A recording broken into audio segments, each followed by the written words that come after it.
एक बार एक बहुत ही दुखी व्यक्ति एक महात्मा के पास आकर कहता है, मैं अपने जीवन से बहुत दुखी हूँ।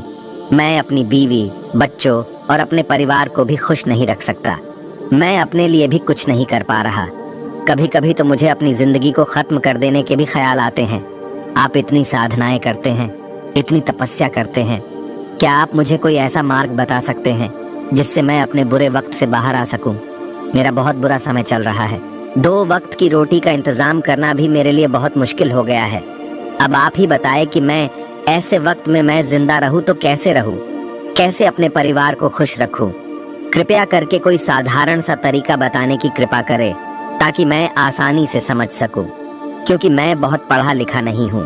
अगर आप बड़ी से बड़ी ज्ञान की बातें करेंगे तो शायद मैं कभी समझ भी नहीं पाऊंगा। ये सुनकर महात्मा ने मुस्कुराते हुए कहा कि तुम एक काम कर सकते हो। फिर महात्मा ने सामने की ओर इशारा करते हुए कहा कि उस ऊंची पहाड़ी पर एक मंदिर है और उस मंदिर के पास चींटियों का एक घर है जहां पर हजारों चींटियां रहती है। तुम्हें सुनने में बड़ा अजीब लगेगा, लेकिन वो चींटियां उस मंदिर की जमीन को खराब कर देती है, उस मिट्टी की उपजाऊ शक्ति को खत्म कर देती है, जिसके कारण वहां पर कोई भी पेड़ या कोई भी घास पनप नहीं पाती है। तुम मेरा एक काम करो, उसके बाद मैं तुम्हें तुम्हारे सवालों के जवाब दूंगा। तुम 7 दिन तक रोज उस पहाड़ी पर जाओ और उस चींटियों के घर को तहस नहस कर दो, उसको तोड़ दो। जब भी तुम्हें कोई चींटियों का घर दिखे मंदिर के आसपास तो उसे वहीं पर तहस नहस कर देना। लेकिन याद रहे, घर को तोड़ने में कोई भी चींटी मरनी नहीं चाहिए। इस बात को समझने का प्रयास करते हुए वो युवक वहां से चला गया। शायद उसको कुछ समझ में नहीं आया था कि महात्मा जी ऐसा क्यों करवा रहे हैं। तो वो उन चींटियों पर अन्याय कर रहे हैं, उनका घर तोड़वा रहे हैं, उन्हें नुकसान पहुंचा रहे हैं। आखिर कौन महात्मा ऐसा करेगा? लेकिन फिर भी उस महात्मा की बात मानते हुए वो अगले दिन से ही पहाड़ी पर जाना शुरू कर देता है। जब वो पहले दिन पहाड़ी पर पहुंचता है तो देखता है कि बहुत सारी चींटियां अपना खाना जुटाने में लगी हुई है। सारी चींटियां कतार से चल रही है और अनाज के छोटे छोटे कण उठाकर अपने घर में जमा करती जा रही है। ये देखकर पहले तो उस युवक का मन कमजोर पड़ गया। उसने सोचा कि ये इतनी मेहनत करके अपना घर भर रही है और मैं इनके घर को तबाह कर दूंगा तो इनको कितना बुरा लगेगा। लेकिन फिर उसने उस महात्मा की बात याद करते हुए उस घर को तोड़ना शुरू कर दिया। जल्द ही चींटियों में हाहाकार मच गया। वो इधर उधर दौड़ने लगी। अभी तक जो कतार से चल रही थी अब वो बिखर गई और इधर उधर अपनी जान बचाने के लिए भागने लगी। थोड़ी देर में घर टूट गया और सारी चींटियां इधर उधर छुपने के लिए भाग चुकी थीं। ये करने के बाद वो युवक दुखी मन से वापस अपने घर पर लौट आया। उसका मन परेशान था, दुखी था, पश्चाताप से भरा हुआ था। फिर उसने अपने बिस्तर पर रात में लेटे लेटे ही सोचा कि अब तो उन चींटियों का घर तबाह हो चुका है, अब वहां वापस जाने का क्या फायदा होगा, क्योंकि चींटियों का घर तहस नहस करने के लिए महात्मा जी ने कहा था, जो मैं कर चुका हूँ। लेकिन फिर कुछ सोचकर अगले दिन उसने फिर से जाने का निश्चय किया और अगले दिन सुबह सुबह उठकर वो वापस उसी पहाड़ी पर पहुंच जाता है। पहाड़ी पर पहुंचकर वो उसी जगह पर पहुंचता है जहां पिछले सुबह उसने उस घर को तहस नहस कर दिया था। लेकिन वो ये देखकर चौंक जाता है कि उन चींटियों ने फिर से अपना घर उसी जगह पर बना लिया था और अब वो फिर से अपने घर के लिए सामान इकट्ठा करने में जुटी हुई थी। उस आदमी को देखकर लगा कि ये चींटियां कितनी मूर्ख है। इनको पता है कि कल ही इनका घर इसी जगह पर तबाह किया गया था और उसी जगह पर उन्होंने अपना नया घर भी बना लिया। और ये सोचकर वो आदमी हंसने लगा। लेकिन फिर से महात्मा की बात याद करते हुए उसने उन चींटियों का घर फिर से तबाह करना शुरू कर दिया। फिर से उन चींटियों में हलचल मच गई और थोड़ी देर में वो चींटियां इधर उधर अपनी जान बचाने के लिए भागने लगी। कुछ ही देर में उनका घर फिर से नष्ट हो गया और वो युवक थोड़ा संतोष के भाव से कि इस बार तो मैं अच्छी तरह से उस घर को तबाह कर दिया है, अब तो वो चींटियां यहाँ पर अपना घर बना ही नहीं पाएंगी। इसीलिए जाने से पहले उसने उस घर पर ठंडा पानी भी डाल दिया ताकि चींटियां वहां पर अपना घर न बना सके। और इस तरह अपना कर्म पूरा करके वो युवक फिर से अपने घर लौट आया। आज रात में सोते वक्त फिर से वो युवक यही सोच रहा था कि क्या महात्मा ये सही काम करवा रहे हैं? क्या किसी का घर तबाह करना किसी सिद्ध पुरुष को शोभा देता है? क्या हो अगर वो महात्मा सिद्ध पुरुष हो ही ना, क्या होगा अगर वो मुझे बेवकूफ बना रहे हो? लेकिन फिर उसने निश्चय किया कि मैं अपने काम को पहले पूरा कर लेता हूँ। उसके बाद ही पता चलेगा कि महात्मा मुझे से ऐसा क्यों करवा रहे थे, और यही सोचकर वो रात में सो जाता है। अगले दिन सुबह उठकर वो फिर से उसी पहाड़ी की ओर निकल जाता है। पहाड़ी पर पहुंचकर वो उसी जगह पर पहुंचता है जहां पर उसने उनके घर को तबाह कर दिया था, और वो ये देखकर खुश हो जाता है कि वहां पर कोई भी घर नहीं था। सारी चींटियां वहां से भाग चुकी थी।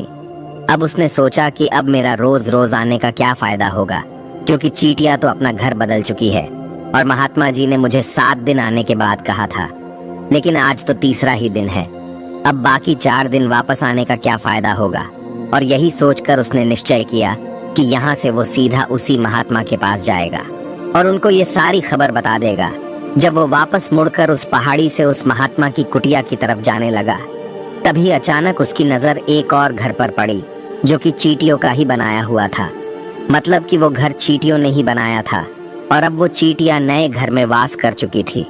ये नया घर उनके पुराने घर से थोड़ी ही दूरी पर था, और जब उसी युवक की नजर उस घर पर पड़ी तो उसने सोचा कि शायद महात्मा को पता था कि ये चींटियां अपना घर यहाँ से बदल कर किसी दूसरी जगह पर बना लेगी, इसीलिए उन्होंने मुझे 7 दिन आने के बाद कहा था। और ये विचार करके वो उनका नया घर भी तोड़ने के लिए पहुंच जाता है। जब वो वहां पहुंचा तो चींटियां उसी तरह अपने कार्य में लगी हुई थी। वो अपने लिए खाना इकट्ठा कर रही थी और अपने घर में जमा कर रही थी।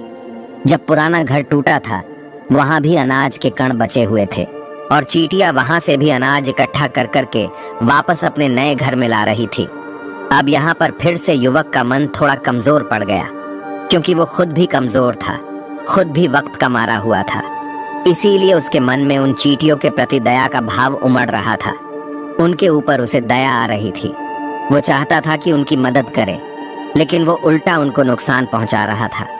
लेकिन उस महात्मा की बात को याद करते हुए उसने फिर से उस घर को तोड़ने का निश्चय किया, और उसने इस बार बड़ी ही सावधानी के साथ बिना किसी चींटी को कोई नुकसान पहुंचाए वो घर तबाह करना शुरू कर दिया। वक्त थोड़ा ज्यादा लगा, क्योंकि किसी भी चींटी को नुकसान न पहुंचने की शर्त महात्मा ने पहले ही रखी थी। इसीलिए उसको बड़ी सावधानी के साथ उन घरों को तबाह कर रहा था।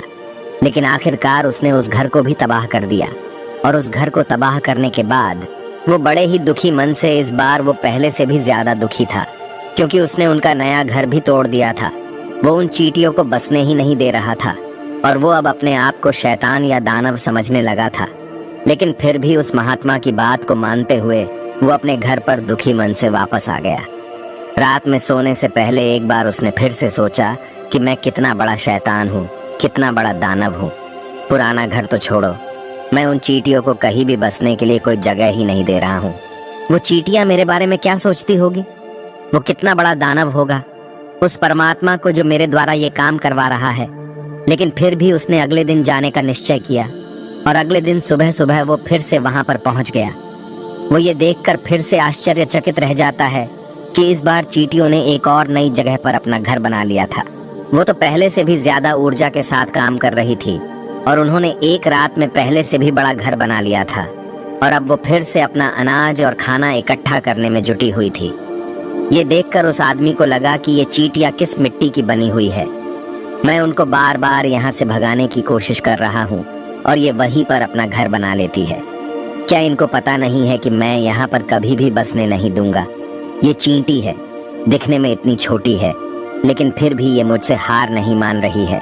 बड़ी ताज्जुब की बात है। और इस बार उसने गुस्से में उस घर को तहस नहस करना शुरू कर दिया। लेकिन इस बार तहस नहस करते हुए कुछ चींटियां वहीं पर मर गई, उसके पैरों तले कुचल दी गई।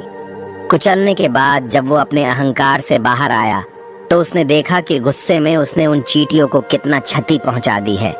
उसका मन पश्चाताप से भर गया, और वो रोता हुआ अपने घर की तरफ बढ़ गया। रात में सोते वक्त उसने सोचा कि मैं उन चींटियों पर बहुत ज्यादा अत्याचार कर रहा हूँ, अब इससे ज्यादा अत्याचार मैं नहीं कर पाऊंगा। और यही सोचकर वो अगले दिन उन चींटियों के लिए अपने घर से थोड़ा आटा लेकर उसी पहाड़ी पर पहुंच जाता है। आज उसके मन में उन चींटियों के प्रति श्रद्धा का भाव था, दया का भाव था। आज वो उनकी मदद करना चाहता था, और जब वो वहां पर पहुंचा तो चींटियां फिर से अपने नए घर को बनाने में जुटी हुई थी। उसने बड़े ही करुणा के साथ उन चींटियों को अपना लाया हुआ आटा खिलाया। अगले 7 दिनों तक वो ऐसा ही करता रहा। वो रोज सुबह जाता, उन चींटियों को अपने हाथों से आटा खिलाता। 7 दिन के बाद वो युवक उस महात्मा के पास पहुंचकर हाथ जोड़कर बोलता है कि हे महात्मा जी, मुझे माफ कर देना। मैंने उन चींटियों का घर तबाह करने के लिए बहुत कोशिश की। मैंने उनका घर तबाह किया भी। 1 बार नहीं 4 बार मैंने उनका घर तोड़ा। उसके बाद मैं हिम्मत नहीं कर पाया, उनके घर को नहीं तोड़ पाया। मैं समझ सकता हूँ कि मैं आपका काम पूरा नहीं किया और इसके बदले आप मुझे तरीका भी नहीं बताएंगे जो कि मुझे मेरे बुरे समय से बाहर निकाल सकता है। लेकिन मुझे इसका कोई परवाह नहीं है। मुझे लगता है कि मैंने जो किया वो सही किया, इसीलिए मैं आपसे आज्ञा लेकर वापस जा रहा हूँ। कृपया मुझे वापस अपने घर जाने की आज्ञा दीजिए। ये सुनकर महात्मा ने मुस्कुराते हुए कहा कि अरे बेटा, कहाँ चल दिए? रुको तो सही, जलपान तो कर लो, थोड़ी देर ठहर जाओ, उसके बाद चले जाना। और ये कहकर वो महात्मा उस युवक के लिए पानी लेकर आते हैं। पानी पिलाने के बाद महात्मा उस युवक से पूछते हैं कि तुम मुझे ये बताओ कि आखिर तुम उन चींटियों का घर तबाह क्यों नहीं कर सके? वो चींटियां तो छोटी है और तुम इतने विशालकाय हो, फिर भी तुम उन छोटी छोटी चींटियों का घर तबाह नहीं कर पाए। कहाँ है तुम्हारी शक्ति, तुम्हारा बाहुबल? इसका जवाब देते हुए उस युवक ने कहा कि हे महात्मा, मैंने उन चींटियों का घर तबाह कर दिया था। बार बार किया था। एक बार तो अपने गुस्से में उन चींटियों को भी हानि पहुंचा दी थी। लेकिन जिस दिन मैंने उनको हानि पहुंचाई, उसी दिन मुझे लगा कि मैं उनको क्यों हानि पहुंचा रहा हूँ, क्यों इनको इतनी तकलीफ दे रहा हूँ। और उसी दिन से मैंने उनको क्षति पहुंचाने की वजह, नुकसान पहुंचाने की वजह उनकी सहायता करनी शुरू कर दी। ये सुनकर उस महात्मा ने कहा कि ये ही तो सीखने की बात है। एक छोटी सी चींटी हमें जीवन का संदेश दे जाती है। मैंने तुम्हें उन चींटियों का घर तबाह करने के लिए नहीं भेजा था। मैंने तुम्हें भेजा था ताकि तुम उन चींटियों से कुछ सीख ले सको। तुम्हें क्या सीख मिली? उन चींटियों से क्या मुझे बता सकते हो? ये सुनकर उस युवक ने पूरी कहानी बयां कर दी। पूरी कहानी सुनने के बाद महात्मा ने मुस्कुराते हुए कहा कि बेटा, पहली सीख जो इन चींटियों से ले सकते हैं वो ये थी कि तुमने कितनी ही बार उनके घर को तोड़ने की कोशिश की, कितनी ही बार प्रयास किया कि उनके घर तबाह हो जाए, लेकिन वो हर बार अपना नया घर बना लेती थी। उन्होंने कभी भी हार नहीं मानी। अगर वो हार मान लेती तो वो चींटियां तुम्हें वहां पर नहीं मिलती। जीवन कार्यशीलता का नाम है, लेकिन हम मनुष्य 1-2 बार हार मिलने पर ही टूट जाते हैं, हताश हो जाते हैं और फिर जीवन में प्रयास ही नहीं करते। और कुछ लोग तो अपनी जिंदगी को खत्म करने को उतारू हो जाते हैं। लेकिन जानवरों में तुमने एक बात देखी होगी कि वो अपना जीवन खुद से कभी खत्म कर ही नहीं सकते हैं। तुमने कभी नहीं सुना होगा कि किसी जानवर ने आत्महत्या कर ली, चाहे वो जानवर कितना भी भूखा क्यों ना हो, कितना ही दुखी क्यों ना हो, लेकिन वो अपने जीवन के लिए हमेशा संघर्ष करता रहता है। लेकिन वही दूसरी तरफ हम मनुष्य 1-2 बार हताश होने पर ही अपना जीवन खत्म कर लेते हैं। जीवन तो कर्मशीलता है, कर्म करने का नाम है। जीवन और मृत्यु आखिरी विश्राम है, परम विश्राम है। इसीलिए मृत्यु से पहले कर्म करना कभी मत छोड़ना, क्योंकि मृत्यु के बाद तो तुम परम विश्राम में चले ही जाओगे। तो उससे पहले कर्म करना क्यों छोड़ रहे हो? क्यों हताश हो रहे हो? अगर तुम्हारा एक घर टूट गया है तो दूसरा घर बनाने का प्रयास करो, कोशिश करो, और कोशिश करने वालों की कभी हार नहीं होती। ये तुम उन चींटियों से देख चुके हो। देखने में तुमसे कितनी छोटी है वो चींटियां और तुम इतने बड़े हो, लेकिन उनका मन तुम्हारा मन से इतना बड़ा है, इतना विशाल है, इतना दृढ़ संकल्प है कि इतनी बार घर टूटने पर भी उन चींटियों ने कभी हार नहीं मानी। दूसरी सीख ये है कि जब भी हमारे ऊपर बुरा समय आता है, हमें लगता है कि ये समय कभी नहीं जाएगा, ये समय मेरे जीवन को बर्बाद कर देगा, मुझे कभी नहीं जीने देगा। और अपने इन्हीं ख्यालों से, अपने इन्हीं विचारों से, जिसका असलियत में कोई भी अस्तित्व नहीं है, वो सिर्फ विचार है, और वही विचार हमारे मन को दुखी कर देती है, और इसीलिए हम प्रयास करना भी छोड़ देते हैं। लेकिन तुम खुद सोचो कि बार बार प्रकृति हमें क्षति पहुंचाएगी, नुकसान पहुंचाएगी, लेकिन कब तक पहुंचाएगी? अगर हम बार बार फिर से उठ के फिर से नया प्रयास करते रहेंगे तो प्रकृति भी हमारे सामने घुटने टेक देगी, और वो भी एक दिन हमारे ऊपर दयावान हो जाएगी, कृपालु हो जाएगी, और वो हमें सब कुछ देने लगेगी जिसकी हमने कभी कामना की थी। तुमने खुद देखा कि तुम उन चींटियों को तबाह करने के लिए पहुंचे थे, लेकिन बाद में तुम ही उन चींटियों को अनाज और आटा देने लगे। तुम ही उन पर कृपालु हो गए। क्यों हुए? क्योंकि तुमने देखा कि वो चींटियां हार ही नहीं मान रही है।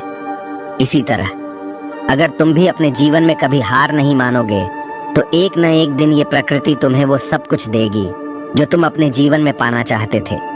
इसीलिए दो सीख याद रखना, कर्मशीलता कार्य करते जाना, और दूसरा कि एक न एक दिन प्रकृति तुम्हारी उस कर्म का परिणाम तुम्हें जरूर देगी। तो दोस्तों, मैं आशा करता हूँ कि आपको इस वीडियो से काफी कुछ सीखने को मिला होगा। तो फिर मिलते हैं अगले वीडियो में।